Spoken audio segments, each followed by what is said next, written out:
Imagine getting paid just for sharing your thoughts on products and services you use every day. With Survey Junkie, it's that simple. Click on the link in the video description to discover how you can start earning today by taking surveys. This year marks the first major lunar standstill since 2006, when the moon's path travels higher in the sky, appearing to stand still to people on the ground.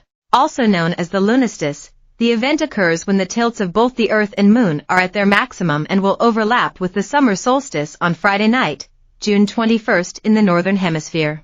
On that day, the Moon will rise and set at its most northeasterly and northwesterly points, making it appear in the night sky longer. The major lunar standstills have been highly anticipated events throughout history as structures like England's Stonehenge and both America's Chimney Rock and Hopewell ceremonial earthworks align perfectly with the moon in the night sky. Some skywatchers will be viewing the celestial event from Stonehenge, and a few archaeologists plan to test whether or not the ancient site was built in alignment with the rare lunar event. And similar spectacles linked to indigenous landmarks in the U.S. will be occurring across these lunastice months at Chimney Rock in Colorado, the Hopewell sites in Ohio, and Chaco Canyon in New Mexico. While local high points for the major lunar standstill will vary based on your location around the globe and nightly weather conditions, it has a chance of visibility 2 nights a month from now until November 2025. The moon can appear to rise and set at different points of the horizon due to the angles of its orbit and the tilt of Earth's axis.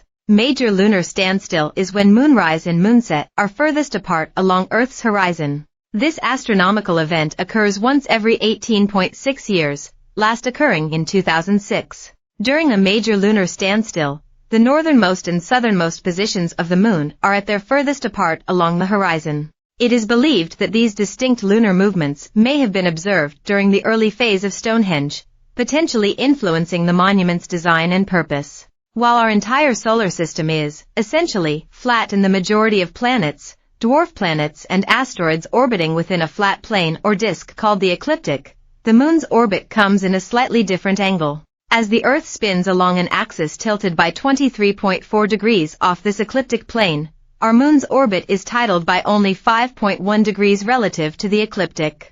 The result is that the moon's rising and setting points, and thus how much of the Earth it traverses in between, can vary by 57 degrees depending on the year. A major lunar standstill marks the most extreme of its range. The moon will rise at its highest northeasterly point and set at its very highest northwesterly point, and it will also rise at its most southeasterly point and set at its most southwesterly point. The Archaeoastronomy database has built an interactive spreadsheet calculator, a video tutorial and a shorter fact sheet on what evenings in the northern and southern hemisphere will enjoy the most extreme moments of the major lunar standstill based on the perspective from their longitude and latitude. But the key summer dates you will want to remember if you live in the US or elsewhere in the northern hemisphere are June 21st to 22nd, July 19th and August 15th. These are the main moments where the major lunar standstill will overlap with either a full moon or a phase of the moon that is big and bright enough to enjoy, as opposed to a blacked-out full moon. Those living near Ohio may want to check out the lunastice this Friday at Hopewell Culture National Historical Park, where it will align with earthwork hills made thousands of years ago by the Native Americans who lived in the Chillicothe region. This once-in-a-generation event, park officials noted, will help the visiting public visualize how the Hopewell people used their deep knowledge of astronomy to align these geometric figures to the endless cycles of sun and moon as they travel back and forth along the horizon. According to the U.S. Forest Service, which manages the land surrounding Chimney Rock in Colorado, this weekend's summer solstice-timed lunastice won't be visible passing through these long, tall national monuments in person. The Forest Service and partners are discussing opportunities to share the event via other platforms such as live streaming, still photography and/or video recording in 2024 to 2025, federal officials noted in a fact sheet. The ancestral Puebloans of Chimney Row.